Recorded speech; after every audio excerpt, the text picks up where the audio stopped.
My AAA brothers and sisters, bringing you another build. This here is the full workflow for my client intake to contract.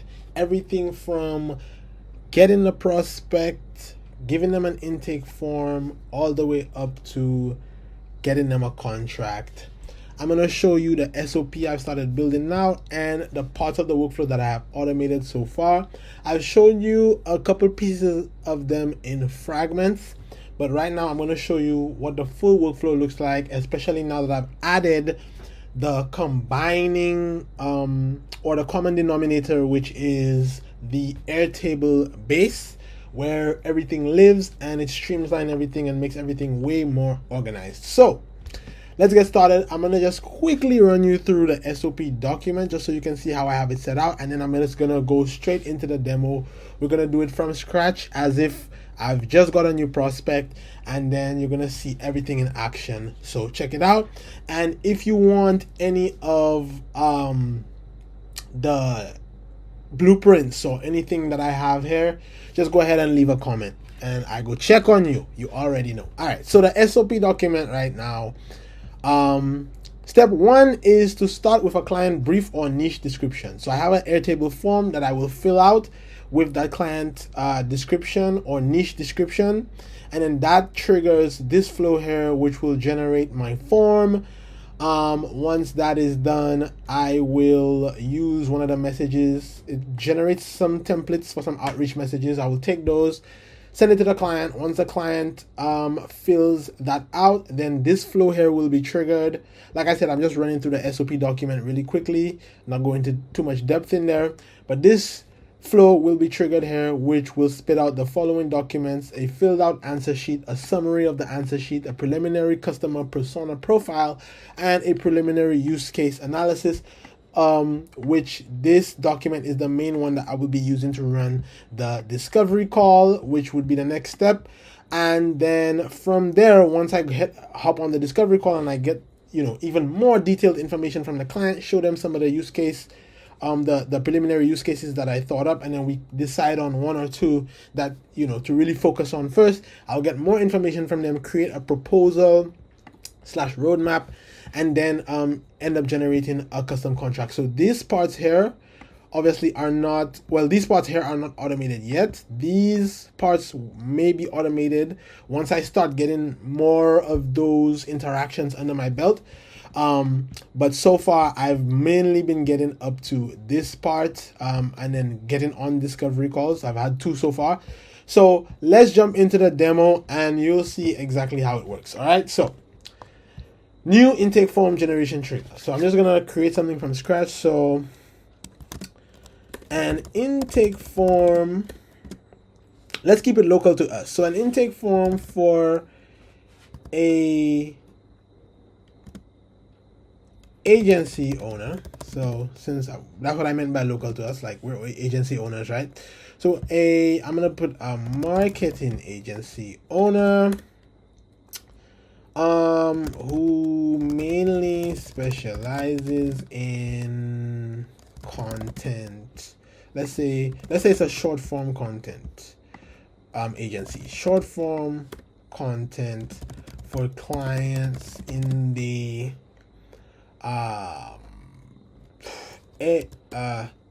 info business niche.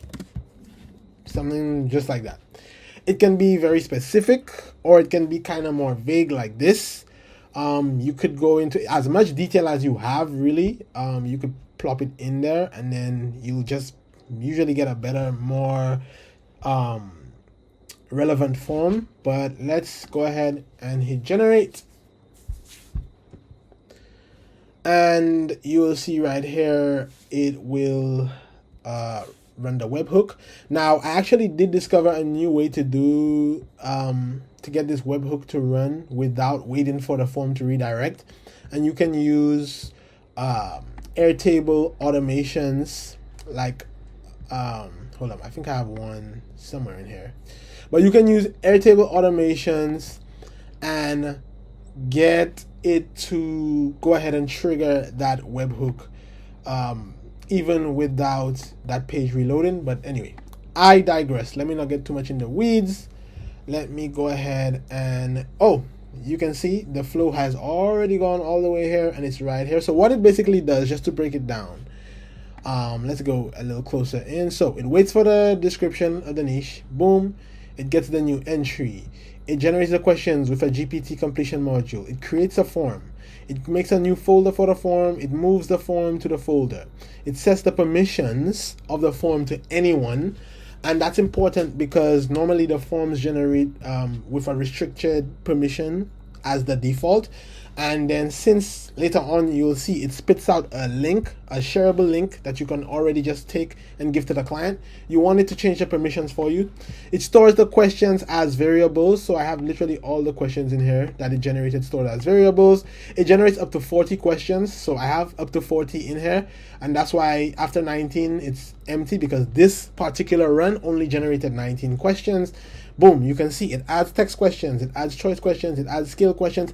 There's other types of questions that Google Form offers, and you can add them to this flow and make your forms even more dynamic. But I found that these are the only ones that I really need for myself. And then after all of these are run, we have a fallback route here as the final route that then pulls the form info. It generates some outreach messages, puts that into a document, and then updates our records in Airtable where we can see.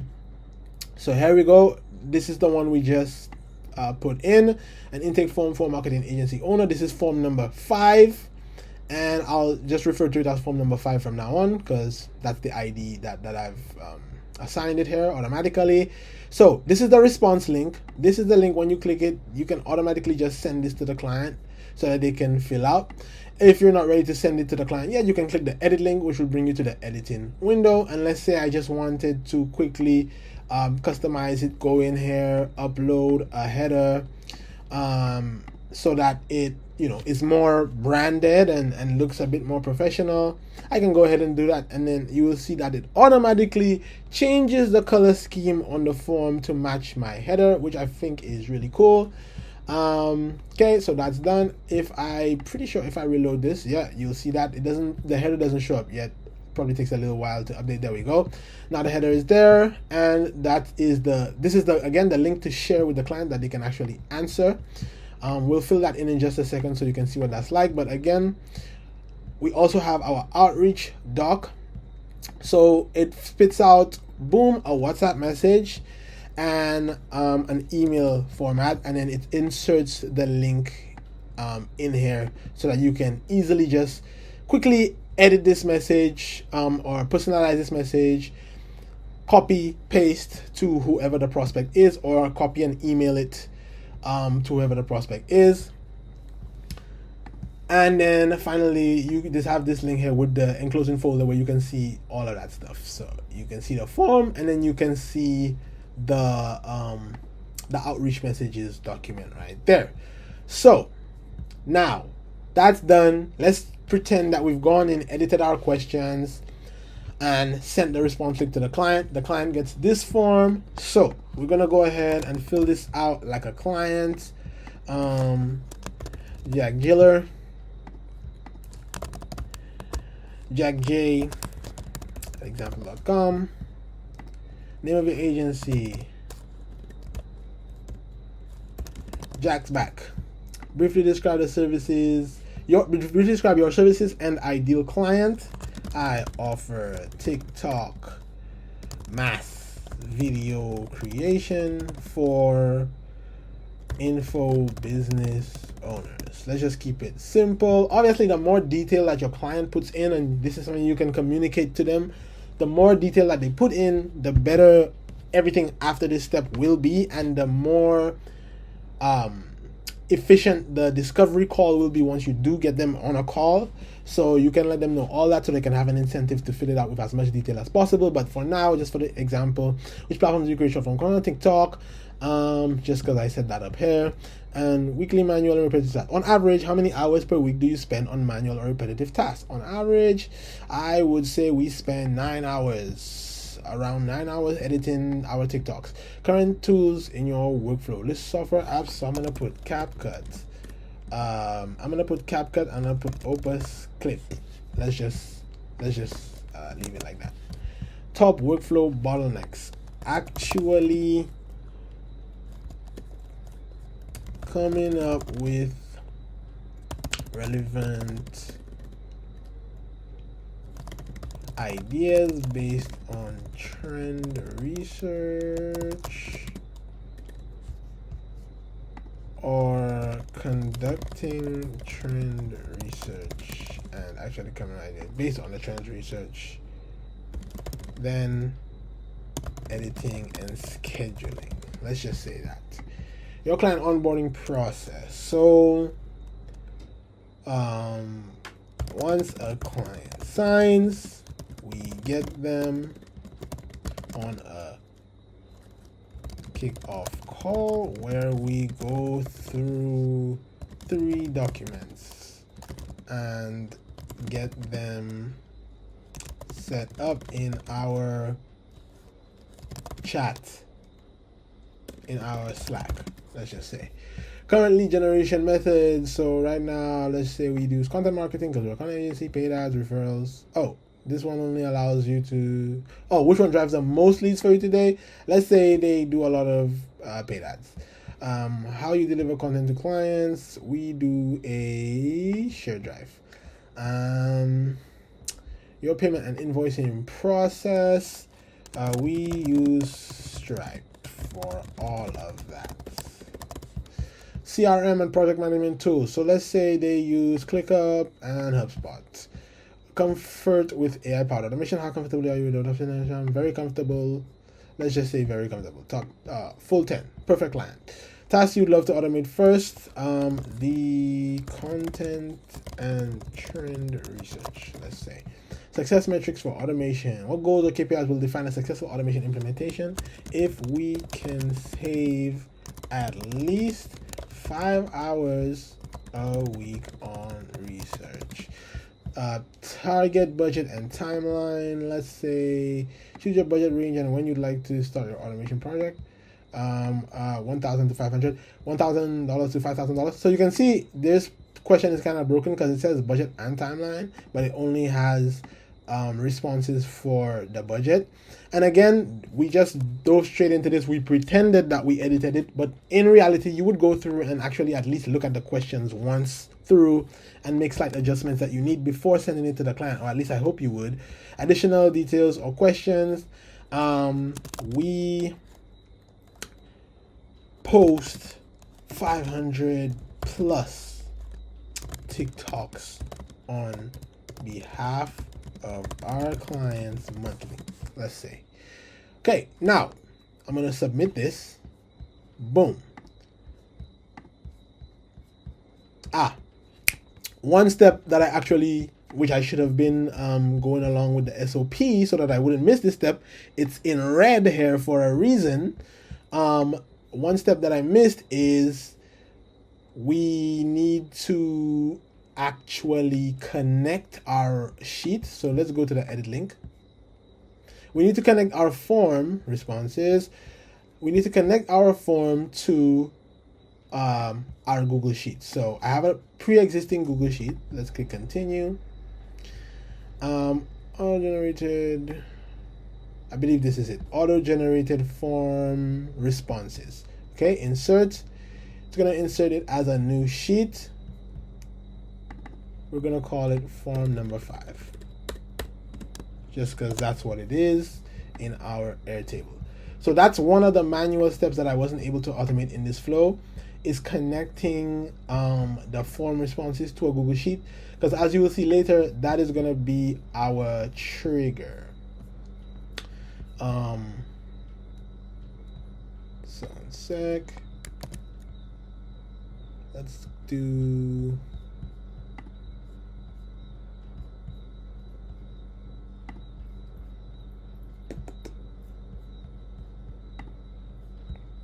So just because, here it is. So you can see, now that we've connected, okay, so this is something that I didn't know. So amazing that we're getting to see this on the fly. Even if you connect it after, afterwards, it still triggers the flow. So that's great to know, because I didn't test this scenario out, like if I didn't connect the form yet and then the client responds to it. If I connect it after the response comes in, it still triggers the flow. So that's great to know. But now that the flow is done, and let me just quickly run you through what this does. So it gets the new responses, and then this is a instant trigger. Like I was explaining on, I think it was the US call today, since they no longer have the extension for the app called Make for Google Sheets that would trigger these instant triggers, you have to put in a script. And if you want that script, again, just comment below and I will send it to you. But it looks like this, and then you basically just put in your webhook link that you get from this right here, and you can set it to trigger on a few different actions, whether you change a row, whether a new form is submitted, etc., etc. So that's what's going on in the background here, right? You have this form triggering, boom. So you basically, this one gets you all the responses, right? Next, I have it getting the list of questions, which basically is it's scanning the first row of this sheet right here to get all the questions. Okay, so it gets the questions, mapping all of those into an answer sheet. And let me just jump to our Airtable, into the use case analysis table, where we can see the brand new form responses number 5, row 2. We can see this is the answer sheet that it generated. So you can see question 1 and so on, and it just goes down. So you have the questions organized into this neat sheet. And again, it goes up to 40, because the way I have the GPT for the form generation setup is that it will generate up to 40 questions. But on average, in testing it like dozens and dozens of times right now, it doesn't usually go over like 25 questions. I've only seen it ever generate maybe as much as 23. So I just have that there just in case. You can ask it to generate a specific number of questions. I've tested this before and it will do just that.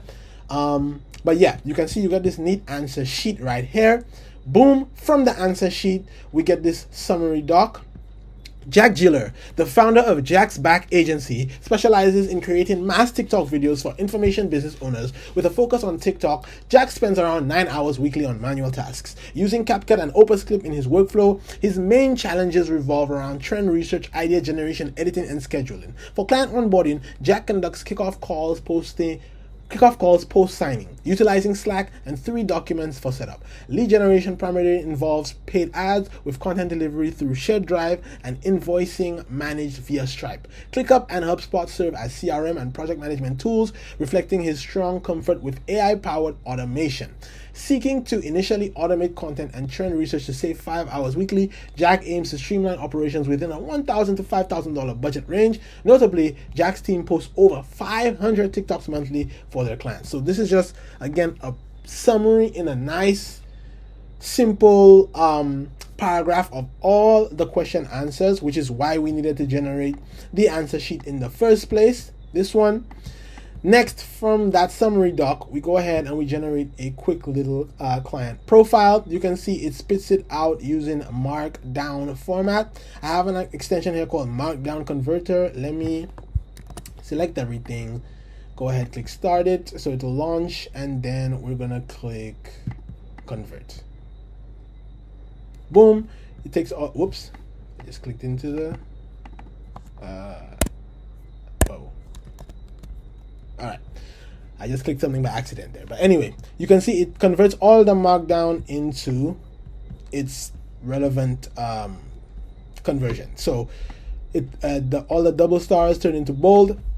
That's coincidentally, that's all the Markdown there was on this page, just a bunch of bold. But it really helps and saves time. Instead of having to go and like manually format, you can just use that quick extension. I just found it in the add-ons section. It's called Markdown Converter, and you can see this customer profile that it generated here.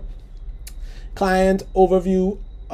Jack's Back is a digital marketing agency, blah, blah, blah, blah, blah, blah, blah, blah, blah, blah. What they do, current workflow snapshots, key pain points and bottlenecks, significant time, blah, blah, blah. So this here basically takes the summary and breaks it down into more like specific sections so that if you want to go in and see like a specific part of this particular client who submitted, just based on their responses, right? And some logical reasoning done by the AI here.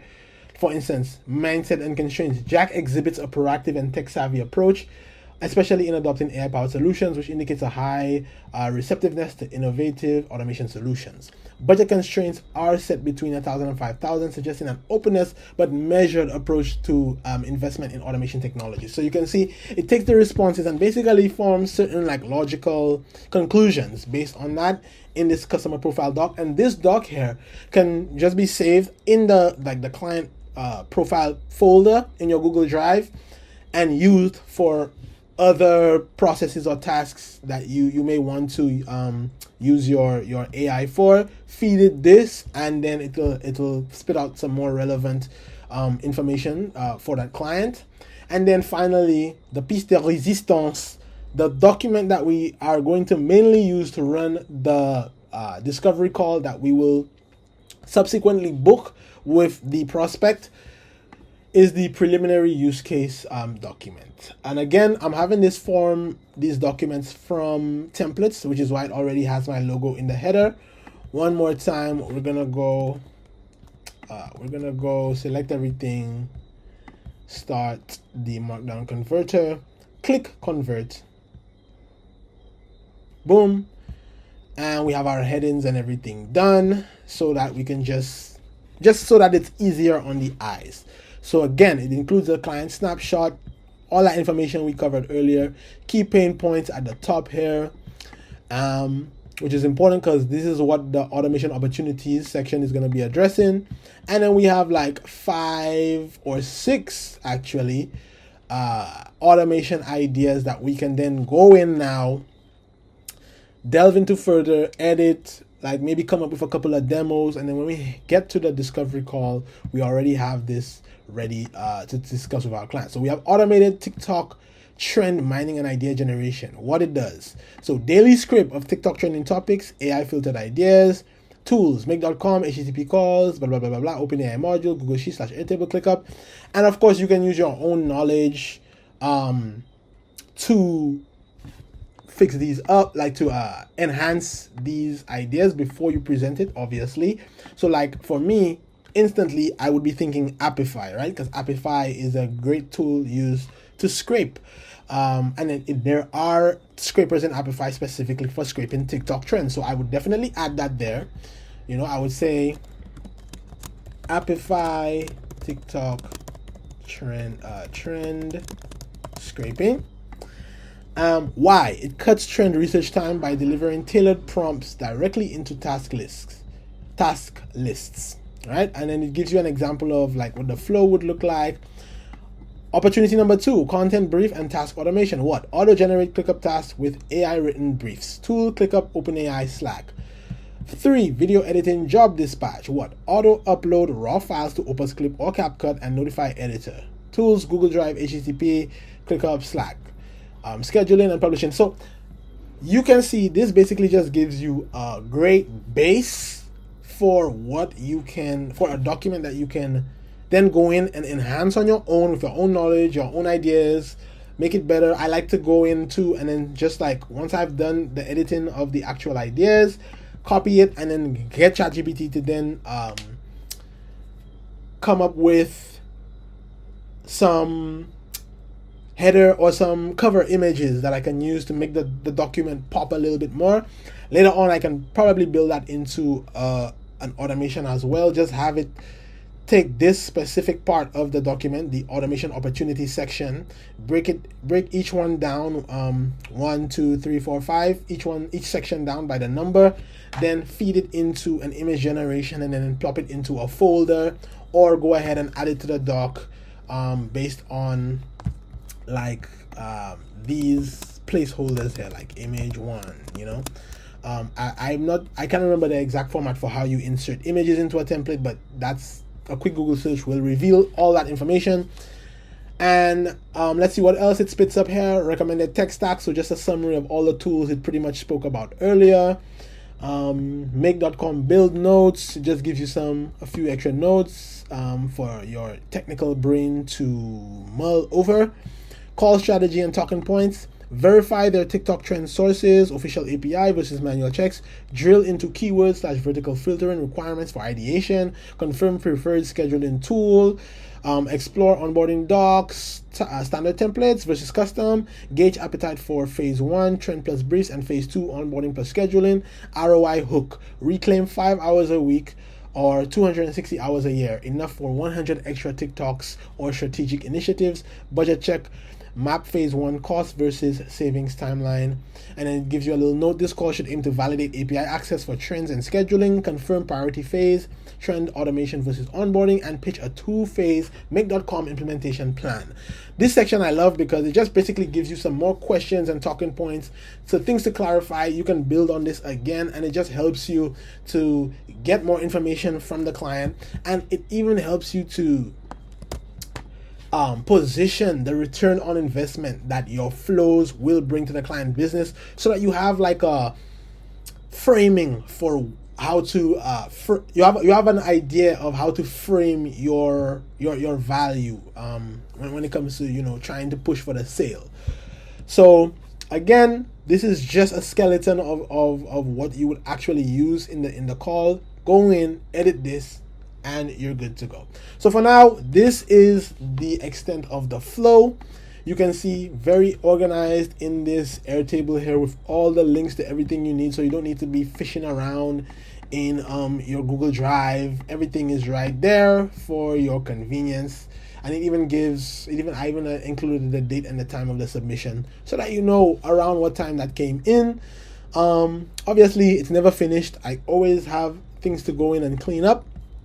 And these prompts that I use in all the GPT modules throughout the automations, those are the prompts that I will be going in over time as I continue running more and more clients or prospects through these flows. I will be going in, refining them, and making the system better and better and better, so that the initial output is higher and higher quality, so that when I go in and edit it, the final version that I go into the call with is that much better. And this is just an easy way to impress your prospects and get it done in no time. So thanks for watching, boys and girls, ladies and gentlemen, my AAA brothers and sisters. You already know, Naz, the workflow chairman. I'm out.